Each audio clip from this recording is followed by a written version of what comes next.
There's a group of Black American men who have been creating content about life in Kenya, and they're encouraging other men to leave the US and come settle down in Kenya for many reasons, including the obvious ones. Weather is great, it's not so expensive compared to the US, people are friendly, but more importantly, they're encouraging men to move to Kenya because of the women. They're calling Africa and especially Kenya the hope for masculinity and a man's paradise. They say that Kenyan women, number one, are very beautiful and attractive, but more than this, they say that women in Kenya are very feminine, soft, and submissive.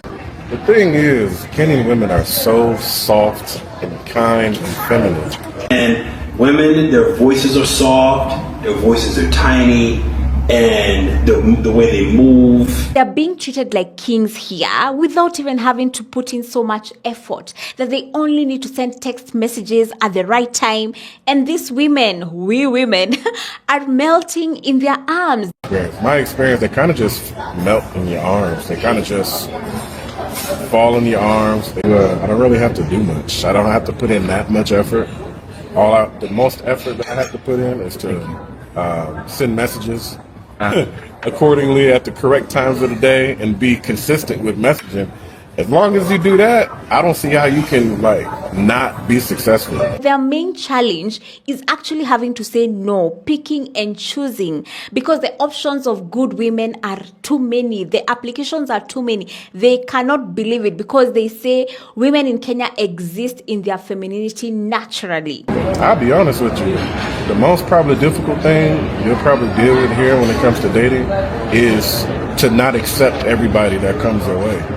That is 100% fact. To not accept, you can't just say okay. You can't just go. It's a completely different thing than the States, man. That's definitely the most difficult thing, is to not accept all applications. So they compare with women in America who they say are more masculine than they are feminine. They're disrespectful, they don't submit, they're not soft, their voices are loud, and all these points to the whole toxic masculinity movement which exists there. We are doing manly things, normal manly things, like being assertive, leading, making decisions is considered toxic. So the women there are existing in a lot of masculinity because, in their words, they are fighting the manliness. If my shoulders are broad out, or if I ask someone, my voice is deep and it's heavy, and I might seem like I'm too forward. Everyone just saying, excuse me, I was over here. And I'm being a man, like I'm first, I'm the leader, I'm in charge, I am a man. Mm-hmm. Here, that's respected. I feel like when I'm in the States, somebody can call the cops on me. In contrast, here in Kenya, they feel wanted, celebrated, appreciated, and respected just for being men. One of them was even saying that women in the US won't even compliment you so that they don't inflate your ego, but will in fact go out of their way to make you feel insecure about yourself. But here in Kenya, women are acknowledging them when they look good, when they work hard. They just love it here. Matter of fact, I've heard some sentences from women for the first time ever in my life when I left the States. Even something simple as, wow, you're really hard working. Like you work really hard.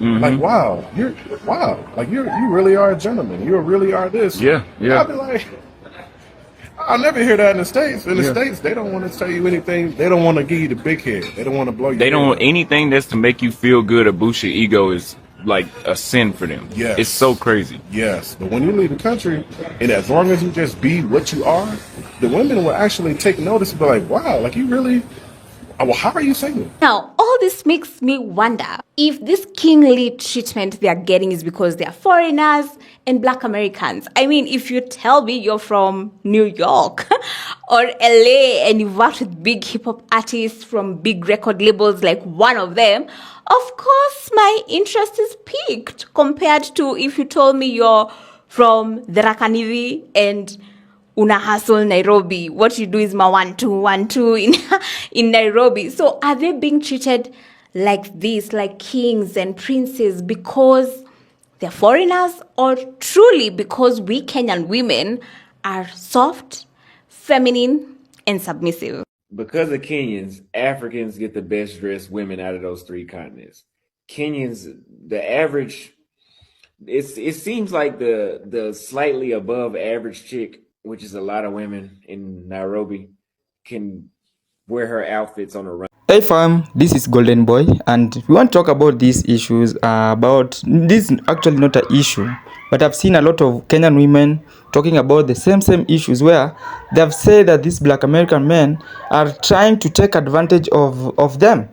But again, this is a plot twist. I want you to listen to what this Kenyan woman is trying to explain about what is really happening on the ground, because I've seen a lot of Black American men, mostly the passport bros, saying that these women are the easiest targets to get all over the world. Now I want you to listen to what this woman is going to talk about these Black American men here in Nairobi. There's a bunch of Black American men that have settled in Nairobi or settling in Nairobi, and they're making content around Kenyan women being soft, feminine, sweet, and they are being treated like kings compared to how they are being treated in America. And as a Kenyan woman, I'll be honest, is the money, bro. Is the dollar that you came with from US that is giving you that level of treatment. Let the dollar run out, Troy. Let the money run out. That's when you will find out that Kenyan women can also be rude and disrespectful. You want to play with Nairobi dating scenes with no finance, Troy? It's not the accent that is sustained that relationship. It's not the bling bling. Huh? It's not the dreadlocks. It's not the fact that you're saying you're related to Kanye West. It's not the fact that you're saying you're former producer of Drake. It's not the fact that you're saying that you know Beyonce from the blog. No. It's not the hip hop songs. It's the fact that you came with a dollar sign. Let the money run out. That's when you will find out that in Kenya, money speaks multiple languages.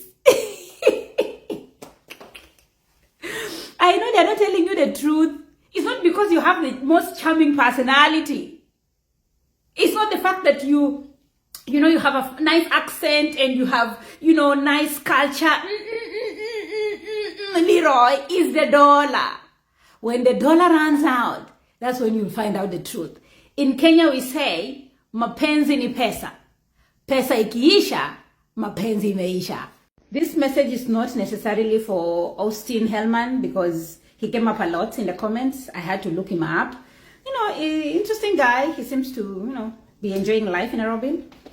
But my point that I would like to say before I even go further is when a man says my woman doesn't respect me, or the women that I meet do not respect me or submit to me, two things. Either you're punching above your weight class or you have nothing worth submitting to. So look inwardly. The reason why I say it's about money, Leroy, is because majority of the Black American moving to Africa or the passport bros have nothing else to offer other than money. Majority of them are low functioning, low in education, low in character, low in sexual discipline, and low in being good members of the community. Because you cannot tell me America as a continent. America is not even a country. You people, you have 50 states with time difference. That's a freaking continent. No woman in America, in the entire 50 states, 200 million, deemed you good enough to stay with you. You have to fly 1,000 kilometers to go and find a woman that can submit to you. You are the problem. Because good Black American men in America, I have never been to America, but I know good Black American men that are kind, that are hardworking, respectful to women, that are loyal, that are family oriented. They are married with kids, or they're in good relationships and they are planning to marry. I see them on the internet here making content with their wives, their girlfriends. Majority of them that are good, or at least the good ones, have women. Because you cannot tell me all the women that you have met are not submissive and respectful and they don't treat you like a king, yet you're the constant factor. Troy, I know that name is just funny. Do not be fooled. Majority of them have nothing else to offer. Their women have seen that, they are not good men. They have left them. So they have gone to a country where people don't know their character so well. So this village excitement, so people will be like, your new thing, the new item on the shelf. You go faster, faster, faster. It's just a matter of time before the African women also find out that you actually do not have good manners. Let's just be honest.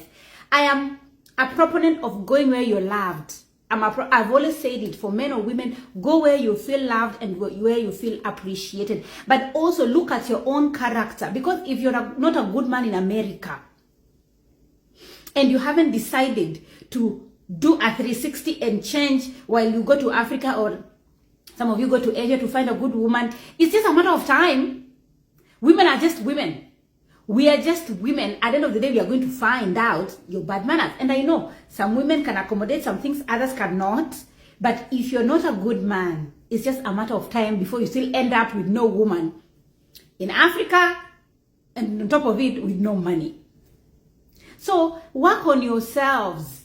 Work on yourselves and be good men. And I know majority of you, first of all, have been raised by single mothers, yet you do not respect your single mothers. You don't respect even your own mother. You resent your mother for staying instead of resenting your fathers for leaving.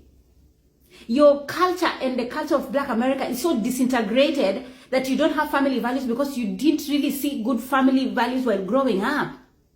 So you want to go to a continent like Africa where people value family. You don't want to learn the culture. You don't know how we do things. We have things like dowry. You don't even want to know. You just want to go and stay in the city, Nairobi, without even interacting to go to the villages and learn with the elders. How do, I'm a new person here. I'm a guest. Teach me your ways. Most of you don't want to do it. You want to live in Nairobi, live large, your money conversion rates will get you good things in Nairobi. That's why you want to just go and live life and pass around women. Because I saw a video of a guy saying, I was in the club and I was, the girls were dancing, shaking up to me. And then there were like 3-4 women. And there was this one that I wanted, but I should have explored my options. You're already showing your character 2 seconds after landing at JKIA. So is it really women in America that are a problem, or the men didn't act right? Because even in Kenya, those men that have bad manners, they also don't have women. The good ones that are kind and loyal and they try to be good men, they are married with children, they have girlfriends. So you're the new thing on the block. So of course you're going to have a few interests. But the interests are going to die down when people find out the actual reason why you couldn't find a woman in America. Most of you have baby mamas. You're running away from paying child support. Most of you have baby mamas, but you talk shit about baby mamas and single mothers. You disrespect them, saying the way they are loose, the way they have no values, and they have no, what's that? They're not high value women. It's you that came up with that high value, low value nonsense. It's your people. And I know not everyone. Please don't come for me. I know not everyone. But I am just telling you that if you're not a good man in America, you're not going to find a good woman in Africa. They will eat your money, they will enjoy with you, and they will leave it at that. Anyway, I don't want to be the one, the prophetess of... Yo, I'm not into these issues. I only wanted to talk about this and explaining things which are naturally happening here in Kenya. Now, when you go to the center of Nairobi, you'll find that there's a lot of businesses happening. They're running business here and there. Now, if you go deeply into these clubs or to these entertainment junctions, you'll find that there are a lot of beautiful women where you can bag them there. Now, if you are a foreigner, they are usually, you as a foreigner, you are always the target, the easiest targets to get. Because of what? Because of the mullah, that is the dollar sign, as this lady was trying to say. So, naturally, women are built to love money. And without money, they can't function. Nothing can run out smoothly. They can't be submissive. It is just the similar way where you're saying that these women are really, really submissive. Little do you know that these women are only after your money. Now, the Kenyan, if you are someone who has been living in Kenya, you'll find that these Kenyan women and mostly Kenyans, they are trying to copy the Western world culture. Now it is also the same way when it comes to these marriages. They are also trying to be very very submissive when you have money. Long time ago, this usually didn't happen. And there are also some tribes in Kenya here. You find that their women are not only after the money, but they are only after the wealth. There are also a lot of cases where they have happened that Kenyan men are being stabbed because of the wealth. And there is a specific tribe which has that tendency of killing their husband and only after following their wealth. So what I want to give this black American is that this passport bro is that let your money finish so that you can see the red colors, the true colors of these Kenyan women. I'm very very sure you won't bag any of them unless you will have money. But when you are naturally broke, my friend, you're not going to see these women. So in short, these women are only after your money. So this is just a message that I'm passing to these passport bros, telling them that they need to be very very careful about these women, because they are not only after your money, but they are only after your wealth, not after your assent, not after your clothes, not after your jewelry. No, these women, you can only bag them only if you have money. So I don't have much to talk about because this woman already explained. Cherina 254 explained much about the Kenyan women, where the relationship cannot strive without the money, without you having a little thing to show off to these women. Now, if you are a new person to Kenya, I want to give you signs of bagging these women. One is that you need to have a car, a nice car. You need to have a good, decent house, even if it is an Airbnb. You need to have some cash where you can buy for them drinks and maybe a chocolate or food, because majority of these Kenyan women also, you have to know that they are hungry. Their families, their husbands, their fathers, their mothers are not feeding them well. So they tend to go after these wealthy, rich men who can help them grow very fast. So even if this is not a case, you will see that this is a major case that is happening, because these women and today's world, they're not getting married to these black men. They're getting married to wazungus. Tell her that you are a mzungu. Whether that mzungu is broke or not broke, they will try as much as possible for them to get married. So I didn't have much to say to these passport bros, but I only want to say that, yeah, you all need to be very, very careful about things which is happening in Kenya. See you in another episode, and it is just a reminder that let you be broke. Then you will see the true colors of these Kenyan women. Bye.